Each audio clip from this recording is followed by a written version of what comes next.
Hello दोस्तों, कैसे हो सब लोग। आई होप आप सब अच्छे होंगे, स्वस्थ होंगे और आप अपनी तैयारी को मजबूत बनाए रखे होंगे। देखो जनाब, मंजिलें बड़ी जिद्दी होती है और उन्हें ही मिलती है जो इन्हें पाने की जिद करता है। अगर आप में जिद है कुछ करने की, सक्सेस पाने की, तो आपको कोई नहीं रोक सकता। आपको दुनिया की कोई ताकत ऐसी नहीं है जो आपको रोक सके। तो इसी मोटिवेशन के साथ अब अपन भी आगे बढ़ते हैं। तो देखते हैं क्या हो चुका था। राइबोसोम अपना कंप्लीट हो चुका था। देखो, पोलियोसोम के बारे में बता दिया था मैंने, राइबोसोम के बारे में कंप्लीट बता दिया था मैंने। पोलियोसोम क्या होता है, राइबोसोम की कितनी टाइप होते हैं, 70S 80S। तो चलो आज अपन आगे बढ़ते हैं और वो आज पढ़ेंगे। देखो, एंडोप्लाज्मिक रेटिकुलम और गोल्जी बॉडी, तो ये दोनों कंप्लीट पढ़ने वाले हैं अगर सब कुछ सही रहा तो ये पढ़ते हैं। चलो ठीक है। एंडोप्लाज्मिक रेटिकुलम से, जो एंडोप्लाज्मिक रेटिकुलम है अंतःप्रद्रवी जालिका है, उससे पहले पढ़ने के लिए एक सिस्टम आता है और वो सिस्टम क्या है, वो है endomembrane system. Endo membrane system, endomembrane system, ये क्या होता है, इसे बोलते हैं अंतःझिल्ली तंत्र। अंतःझिल्ली तंत्र क्या होता है भाई, होता क्या है ये, तो ये होता, देखो अंतःझिल्ली तंत्र ये होता है कि ये सब जो सेल ऑर्गन है, सभी कोशिकांग है ना, इनका कार्य क्या होता है, एक दूसरे से समन्वित होता है। यानी वे कोशिकांग या वे सेल ऑर्गन जिनका कार्य एक दूसरे से क्या हो, समन्वित हो, जुड़ा हुआ हो, उन्हें क्या बोलते हैं, या वो तंत्र क्या वो होता है, वो तंत्र होता है एंडोप्लाज्मिक एंडोमेम्ब्रेन सिस्टम, यानी अंतःझिल्ली तंत्र। जैसे एंडोप्लाज्मिक रेटिकुलम है, गोल्जी बॉडी है, लाइसोसोम है और वैक्यूल्स है ना, इनका कार्य क्या है, समन्वित होता है। होता कैसे वो आगे पढ़ेंगे, लेकिन इनका जो कार्य होता है ना वो समन्वित होता है। तो इस तंत्र में वह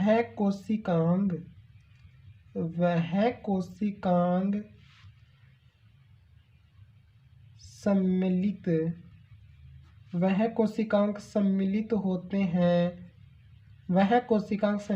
होते हैं जिनका कार्य या फंक्शन एक दूसरे से क्या होते हैं, मैं शॉर्ट में लिखा रहा हूँ, आप समझ जाना, समझा दिया है मैंने आपको।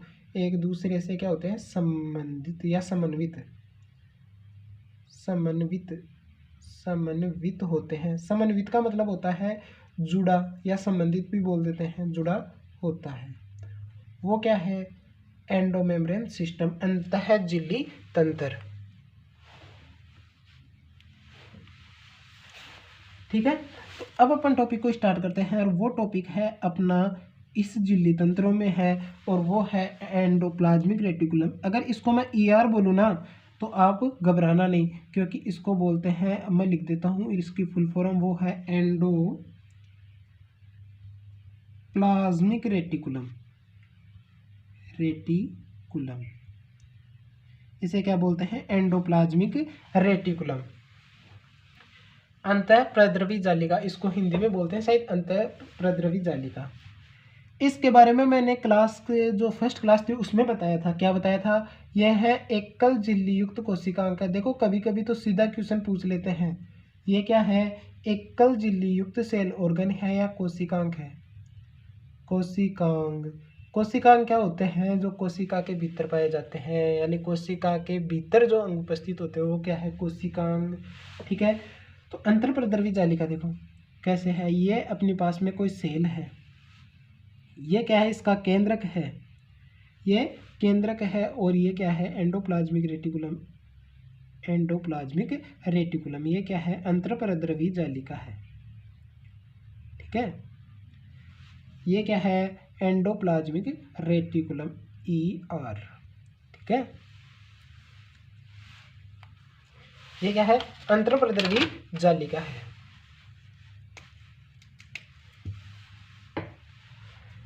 यहाँ से आपको दिख रहा होगा कि यह एकमात्र कोशिकांग है, इस डायग्राम के अनुसार दिख रहा होगा कि यह एकमात्र कोशिकांग है जिसकी झिल्ली बाह्य केंद्रक झिल्ली से क्या होती है, जुड़ी रहती है। बाह्य जो केंद्रक झिल्ली है, ये केंद्रक है ना, है कि नहीं है, वापिस से बता रहा हूँ, ये केंद्रक है, और केंद्रक की क्या है, डबल मेम्ब्रेन युक्त कोशिकांग है, वो कौन सा है, केंद्रक है। तो केंद्रक की जो बाह्य झिल्ली होती है ना, ओरली आपको समझाने के लिए बता रहा हूँ, उससे कौन जुड़ी होती है, वो जुड़ी होती है एंडोप्लाज्मिक रेटिकुलम, ये ER, और इसके बाहर सेल आवरण हो ही गया। तो ये क्या है, एंडोप्लाज्मिक रेटिकुलम। तो ये भी एक इम्पोर्टेंट चीज़ है और काफ़ी बार पूछी गई है ये। ये जो बता रहा हूँ ना, ये फैक्ट काफ़ी बार पूछा गया है कि एकमात्र कोशिकांग या सेल ऑर्गन है जिसकी, एकमात्र कोशिकांग या सेल ऑर्गन है जिसकी बाह्य, जिसकी झिल्ली, सॉरी क्या हो रहा है यार आज, जिसकी झिल्ली बाह्य केंद्रक झिल्ली से, बाह्य केंद्रक झिल्ली से जुड़ी होती है, जुड़ी होती है। ये मैंने आपको समझा दिया कैसे जुड़ी होती है, ठीक है, समझ में आ गया होगा।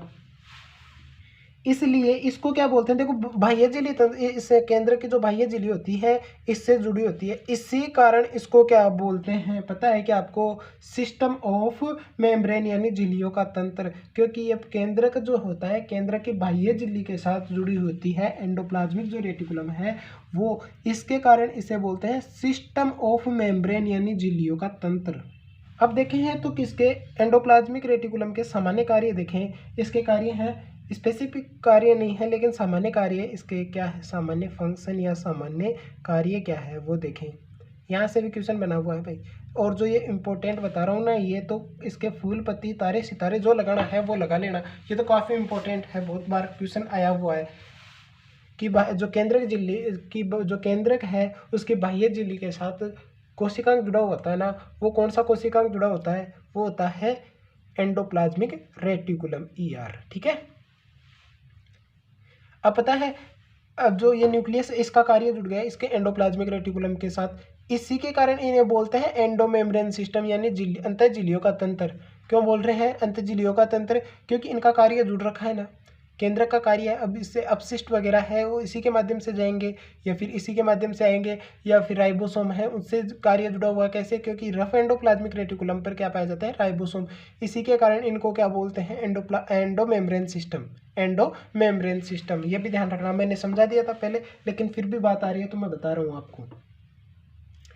तो एंडोप्लाज्मिक रेटिकुलम का जो फर्स्ट कार्य है ना वो क्या है, कोशिका को यांत्रिक सहारा प्रदान, कोशिका को यांत्रिक सहारा, या यांत्रिक सहारा बोल दो या यांत्रिक सहयोग देना बोल दो, एक ही बात है, यांत्रिक सहयोग देना किसका कार्य है, वो है एंडोप्लाज्मिक रेटिकुलम का। और पदार्थों का स्थानांतरण, और स्थानांतरण भी कैसे होता है, अंतरा कोशिकीय स्थानांतरण, अंतरा कोशिकीय स्थानांतरण। एक होता है इंटरसेल्यूलर और एक होता है इंट्रासेल्यूलर, एक होता है अंतर और एक होता है अंतरा। आपने केमिस्ट्री में भी पढ़ा होगा कि अंतर हाइड्रोजन बॉन्ड होता है और एक अंतरा हाइड्रोजन बॉन्ड होता है, तो ये क्या है, इंट्रासेल्यूलर, इंट्रासेल्यूलर। और इनका मतलब आपको कुछ समझ में आ रहा है क्या, मैं शायद सोच सकता हूँ नहीं आ रहा, कैसे, क्योंकि इंट्रा का मतलब ये उलझा हुआ सिस्टम है अंतर और इंट्रा में। जैसे एक होता है इंटरनेशनल, इंटरनेशनल का मतलब होता है कि बाह्य, बाह्य, इंटरनेशनल का मतलब होता है विदेशी या बाह्य, तो बाह्य से ध्यान रखना, इंटर यानी इंट्रा जो मोलिकुलर हाइड्रोजन बॉन्ड पाए जाते हैं वो किस में पाए जाते हैं, तो यहाँ पे कौन सा है, इंट्रा। इंट्रा का मतलब होता है एक देश के भीतर या किसी देश के भीतर, या जो है अपनी बायोलॉजी की लैंग्वेज में देखें तो सेल के भीतर पदार्थों का क्या करता है, परिवहन करता है। कौन करता है, एंडोप्लाज्मिक रेटिकुलम। ध्यान रखना कोशिका के बाहर नहीं करता है, कोशिका के भीतर करता है। ये आपको क्लियर हुआ होगा इंट्रा और इंटर में। इंटर से ध्यान रखना अंदर, और इंटरनेशनल क्या होता है, इंट्रा से ध्यान रखना अंदर, और इंटरनेशनल क्या होता है, विदेशी। तो इंटरनेशनल बाह्य देश, दो देशों के मध्य हो गया ना व्यवहार, तो इंटर से क्या रखना, इंटरनेशनल। कभी कंफ्यूज नहीं होंगे, लेकिन इसमें कंफ्यूज होने वाली बात थी तो मैंने बता दिया आपको। अब देखते हैं एंडोप्लाज्मिक जो रेटिकुलम है इसके टाइप देखते हैं। एंडोप्लाज्मिक जो रेटिकुलम है इसके देखें तो टाइप, ये कितने टाइप की होती है भाई, दो प्रकार की होती है। कैसे, एक होती है रफ एंडोप्लाज्मिक रेटिकुलम, ध्यान रखना समझ जाना इसको, रफ एंडोप्लाज्मिक। अब पूरा लिखूंगा तो काफ़ी टाइम वेस्ट होगा अपना, और ये अब तो आपको पता ही है ऑनलाइन ऑफलाइन चीज़ है नहीं, तो ये इसे है रफ एंडोप्लाज्मिक रेटिकुलम। ER का मैंने ऊपर बता दिया है कि एंडोप्लाज्मिक रेटिकुलम है। और ये क्या है, स्मूथ एंडोप्लाज्मिक रेटिकुलम एक है, कौन सी, स्मूथ। Smooth endoplasmic reticulum. तो रफ एंडोप्लाज्मिक रेटिकुलम क्यों कहा भाई इसको? क्योंकि रफ एंडोप्लाज्मिक जो रेटिकुलम, इसे क्यों कहा? क्योंकि जो इसकी सतह होती है, ये क्या है, एंडोप्लाज्मिक रेटिकुलम है, और इसकी सतह पर क्या पाए जाते हैं, राइबोसोम पाए जाते हैं। क्या पाए जा रहे हैं, राइबोसोम पाए जाते हैं, इसलिए ये खुरदरी सतह हो गई कि नहीं हो गई, खुरदरी सतह हो गई, स्मूथ नहीं रही, तो क्या है, राइबोसोम पाए जा रहे हैं, इसलिए क्या बोलते हैं इसे, रफ एंडोप्लाज्मिक रेटिकुलम। तो ऐसे लिख सकते हैं कि नहीं लिख सकते हैं, एंडोप्लाज्मिक रेटिकुलम की झिल्ली पर क्या पाए जाते हैं, राइबोसोम। अब ये मत पूछ लेना भाई राइबोसोम क्या है, राइबोसोम मैंने पिछली क्लास में बता दिया आपको। स्मूथ एंडोप्लाज्मिक रेटिकुलम में क्या होता है, स्मूथ एंडोप्लाज्मिक रेटिकुलम में क्या है, राइबोसोम है ना, वो क्या है, अब्सेंट है, राइबोसोम है ना, वो अब्सेंट है स्मूथ एंडोप्लाज्मिक रेटिकुलम में, और जो रफ एंडोप्लाज्मिक रेटिकुलम पर राइबोसोम पाए जाते हैं। अब चलो ये हो गया। तो अब आप ये भी पूछ रहे होंगे कि भैया जो एंडोप्लाज्मिक रेटिकुलम है, इसके झिल्ली पर जो राइबोसोम है वो किसकी सहायता से जुड़े होते हैं? तो एक अपने पास में आती है राइबोपोरीन प्रोटीन। कौन सी प्रोटीन आती है, राइबोपोरीन प्रोटीन के माध्यम से, राइबोपोरीन प्रोटीन के माध्यम से राइबोसोम है ना, राइबोसोम वो किससे जुड़े होते हैं, राइबोसोम को एंडोप्लाज्मिक रेटिकुलम झिल्ली से जोड़ता है, या एंडोप्लाज्मिक रेटिकुलम झिल्ली से जुड़ता है। कौन, राइबोसोम, किसकी सहायता से, राइबोपोरीन प्रोटीन से, ध्यान रखना। अब देखते हैं इसका कार्य, एंडोप्लाज्मिक रेटिकुलम का जो फंक्शन है वो क्या है, रफ एंडोप्लाज्मिक रेटिकुलम का जो फंक्शन है ना वो क्या है, वो देखते हैं, कार्य या फंक्शन। ठीक है, मैंने आपको बताया था किसमें, राइबोसोम में। अब ध्यान रखना ये क्लासें है ना वो एक से लिंक होती रहती है। अगर आप देखो ये पार्ट देखोगे तो आपको बिल्कुल समझ में नहीं आएगा, क्योंकि राइबोसोम का कार्य यहाँ पे जुड़ा हुआ है। तो अगर आप शुरू से क्लास ले रहे हो तो आपको वो समझने वाली प्रॉब्लम नहीं रहेगी, क्यों, समझ में आ जाएगा, जो क्लास आपके दिमाग में रहेगी। तो ध्यान रखना फंक्शन क्या है, राइबोसोम जहाँ पे आ गए ना वो क्या करेगा, प्रोटीन का निर्माण करेगा, यानी प्रोटीन संश्लेषण। प्रोटीन संश्लेषण में कार्य कौन करेगा, राइबोसोम। और ये क्या करेगा, प्रोटीन संश्लेषण, प्रोटीन का संश्लेषण, उसका स्त्रावण भी करेगा कौन, उसका स्त्रावण भी करेगा कौन, रफ एंडोप्लाज्मिक रेटिकुलम। और केंद्रक झिल्ली का निर्माण, जब ये अपन पढ़ेंगे ना केंद्रक, तो ये तो वापस बता दूंगा केंद्रक झिल्ली का निर्माण किस टाइप से होता है। तो यहाँ पे तो ओरल ध्यान रखना, केंद्रक झिल्ली का निर्माण कौन करता है, रफ एंडोप्लाज्मिक रेटिकुलम। अब देखते हैं स्मूथ जो एंडोप्लाज्मिक रेटिकुलम है वो कैसे होता है। स्मूथ को बोलते हैं अपन हिंदी में चिकनी, और इसको बोलते हैं, रफ एंडोप्लाज्मिक रेटिकुलम को बोलते हैं खुरदरी अंतरप्रद्रवी जालिका, और स्मूथ यानी चिकनी अंतरप्रद्रवी जालिका। तो फंक्शन क्या होता है किसका, स्मूथ एंडोप्लाज्मिक रेटिकुलम का? तो ये क्या करता है, वसा यानी लिपिड जो होता है मेटाबॉलिज्म में कार्य करता है, वसा उपापचय में, वसा उपापचय में या लिपिड मेटाबॉलिज्म में कार्य करता है। लिपिड आपको लिखना आता ही है, और मेटाबॉलिज्म लिख देता हूं मैं, मेटाबॉलिज्म में कार्य करता है। एक देखते हैं किसका, स्टेरॉइड जो हार्मोन होता है ना, टेस्टोस्टेरोन है, जो सेक्सुअल हार्मोन है ना, स्टेरॉइड हार्मोन की श्रेणी में आते हैं अधिकतर।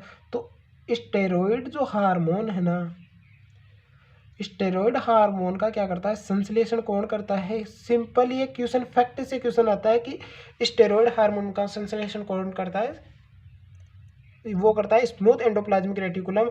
और रफ एंडोप्लाज्मिक रेटिकुलम क्या कार्य करता है, ये आपको ध्यान रखना है। एक अपने पास में होता है, ये कौन सा कार्य करता है, डिटॉक्सिफिकेशन। डिटॉक्सिफिकेशन, और डिटॉक्सिफिकेशन को बोलते हैं अपन हिंदी में अविषाक्तीकरण। अविषाक्तीकरण कैसे, देखो किसी के परिवार में किसी भी समस्या से हो जाता है। देखो कोई बंदा डिप्रेशन में है और उसने पॉइजन का क्या किया है, यूज किया, पॉइजन उसने ले लिया, तो उस पॉइजन का क्या करता है, पॉइजन कम करने के लिए, शरीर से पॉइजन कम करने के लिए जो काम आता है ना, वो स्मूथ एंडोप्लाज्मिक रेटिकुलम काम में आता है। ये ध्यान रखना, यानी अविषाक्तीकरण के रूप में कौन आता है, वो काम करता है स्मूथ एंडोप्लाज्मिक रेटिकुलम। काफ़ी ज़्यादा इसकी ओर कार्य करता है कौन, स्मूथ एंडोप्लाज्मिक रेटिकुलम।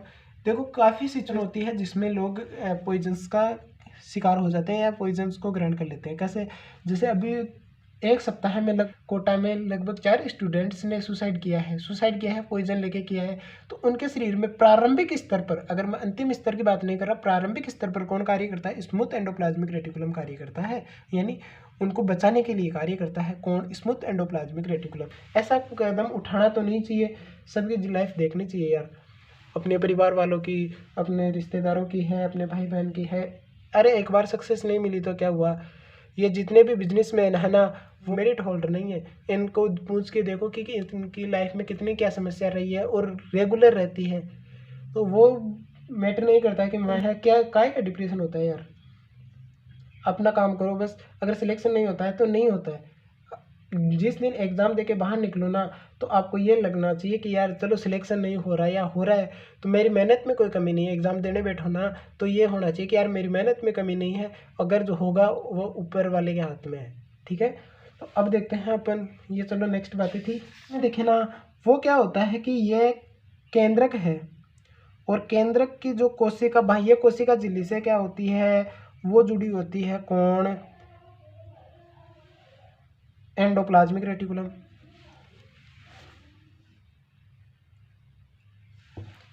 वो क्या होती है? Endoplasmic reticulum. तो रफ एंडोप्लाज्मिक रेटिकुलम कौन सी होती है? जिसपे राइबोसोम पाए जाते हैं। जिसपे क्या पाए जा रहे हैं? राइबोसोम पाए जा रहे हैं सतह पर। मैं अलग पेन से दिखाने की कोशिश कर रहा हूँ। वो क्या होती है? रफ एंडोप्लाज्मिक रेटिकुलम होती है जिसकी सतह पर राइबोसोम पाए जा रहे हैं। खुरदरी अंतरप्रद्रवी जालिका होती है, और जिसकी सतह पर कुछ नहीं पाए जा रहे हैं, सपाट है। वो क्या है? वो क्या है? वो अपने पास में कौन सी है? Smooth endoplasmic reticulum. तो ध्यान रखना, जो ये है ना राइबोसोम, ये क्या करेगा? कोशिका से बाहर प्रोटीन का क्या करेगा? प्रोटीन स्रावित करेगा।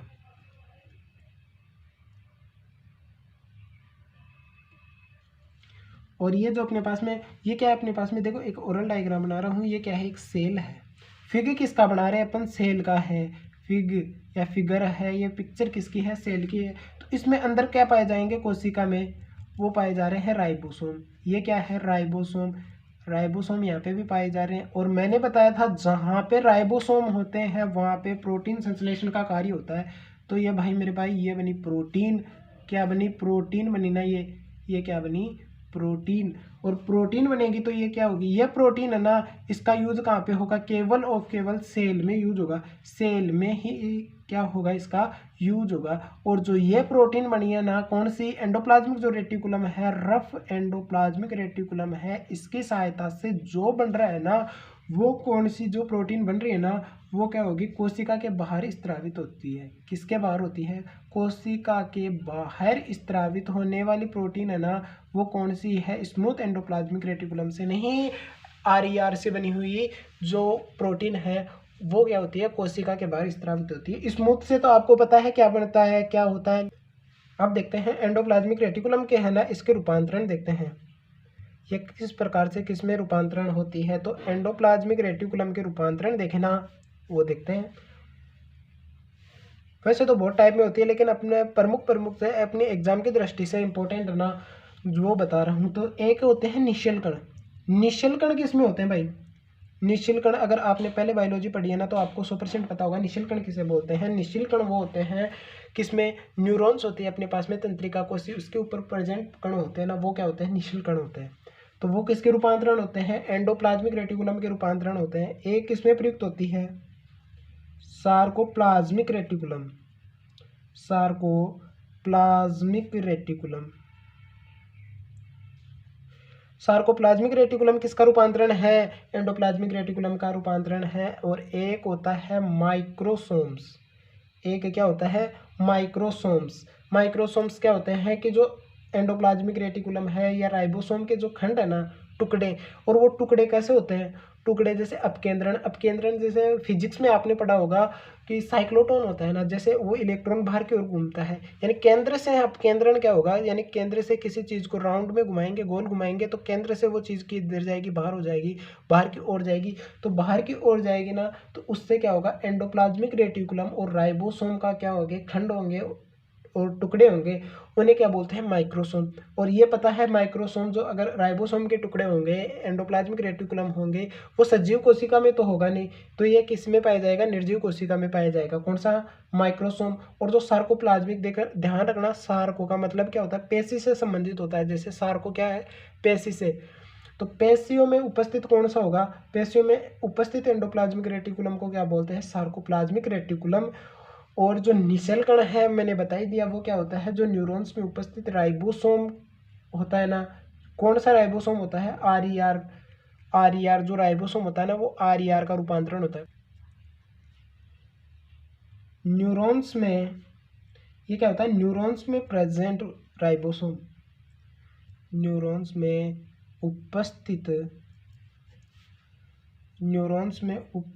राइबोसोम जो कि किसके होते हैं, आर ई आर। चूंकि राइबोसोम जहाँ पे प्रेजेंट होंगे वो रफ एंडोप्लाज्मिक रेटिकुलम होगी, तो आर ई आर का क्या है, आर ई आर के रूपांतरण, राइबोसोम वो क्या है, रूपांतरण है किसका, जो निषेल कण होते हैं उन पे जो राइबोसोम पाया जाता है ना, वो किसका रूपांतरण होता है, एंडोप्लाज्मिक रेटिकुलम। और रफ एंडोप्लाज्मिक रेटिकुलम का रूपांतरण होता है। और फंक्शन इसका देखें तो फंक्शन मैंने एक ही बात बताया, जहाँ पे राइबोसोम आ जाए वो क्या कार्य करता है, प्रोटीन संश्लेषण का कार्य करता है। प्रोटीन संश्लेषण का कार्य कौन करता है, जहाँ पे राइबोसोम आ जाए वो प्रोटीन संश्लेषण का कार्य करता है। सार्कोप्लाज्मिक रेटिकुलम है, इसके बारे में बताया कि ये कहाँ पे, मसल्स या पेशियों में प्रेजेंट होता है, पेशियों में प्रेजेंट होता है। और ध्यान रखना इसका फंक्शन देखे ना, इसका फंक्शन क्या होता है, कैल्शियम का क्या होता है, संग्रहण करना। कैल्शियम का संग्रहण करना क्या किसका फंक्शन होता है, सार्कोप्लाज्मिक रेटिकुलम का। और जो माइक्रोसोम होता है वो क्या है, एंडोप्लाज्मिक रेटिकुलम व राइबोसोम के क्या रूपांतरण। एंडोप्लाज्मिक जो रेटिकुलम है और राइबोसोम के जो खंड है, रूपांतरण क्या, खंड,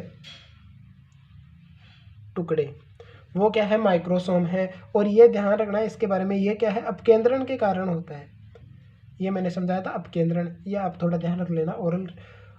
और ये पता है आपको कि सजीव कोशिका में नहीं पाया जाता, सजीव कोशिका में नहीं, ये निर्जीव, क्योंकि ये सेल डेड हो जाएगी अगर एंडोप्लाज्मिक रेटिकुलम नहीं होगा, राइबोसोम नहीं होगा। तो क्योंकि प्रोटीन नहीं बनेगी तो सेल का क्या नहीं बनेगा, उसको एनर्जी नहीं मिलेगी। ध्यान रखना, प्रोटीन से एनर्जी का कार्य भी करता है, मजबूती का कार्य भी करता है, ये मैंने बायोमोलिक्यूल में आपको पढ़ाया था। तो चलो ठीक है, आज के लिए इतना ही।